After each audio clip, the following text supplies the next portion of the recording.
Proverbes, chapitre 20. Sagesse dans les affaires et dans la justice.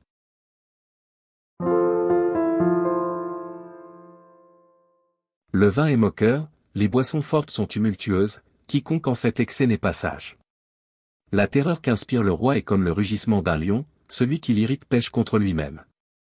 C'est une gloire pour l'homme de s'abstenir des querelles, mais tout insensé se livre à l'emportement. À cause du froid, le paresseux ne laboure pas, à la moisson, il voudrait récolter, mais il n'y a rien. Les desseins dans le cœur de l'homme sont des eaux profondes, mais l'homme intelligent sait y puiser. Beaucoup de gens proclament leur bonté, mais un homme fidèle, qui le trouvera? Le juste marche dans son intégrité, heureux ses enfants après lui. Le roi assis sur le trône de la justice dissipe tout mal par son regard. Qui dira, j'ai purifié mon cœur, je suis net de mon péché? Deux sortes de poids, deux sortes d'effats, sont l'un et l'autre en abomination à l'Éternel. L'enfant laisse déjà voir par ses actions si sa conduite sera pure et droite. L'oreille qui entend, et l'œil qui voit, c'est l'Éternel qui les a fait l'un et l'autre. N'aime pas le sommeil, de peur que tu ne deviennes pauvre, ouvre les yeux, tu seras rassasié de pain. Mauvais. Mauvais, dit l'acheteur, et en s'en allant, il se félicite. Il y a de l'or et beaucoup de perles, mais les lèvres savantes sont un objet précieux. Prends son vêtement, car il a cautionné autrui, exige de lui des gages, à cause des étrangers. Le pain du mensonge est doux à l'homme, et plus tard sa bouche est remplie de gravier.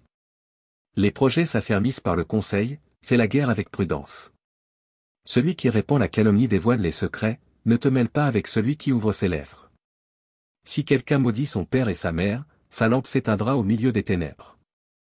Un héritage promptement acquis dès l'origine ne sera pas béni quand viendra la fin.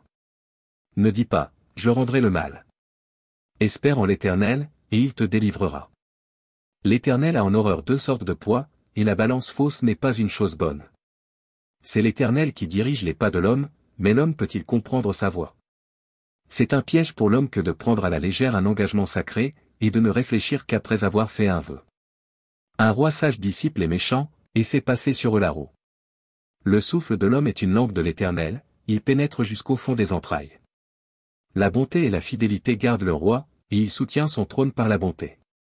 La force est la gloire des jeunes gens, et les cheveux blancs sont l'ornement des vieillards. Les plaies d'une blessure sont un remède pour le méchant, de même les coups qui pénètrent jusqu'au fond des entrailles.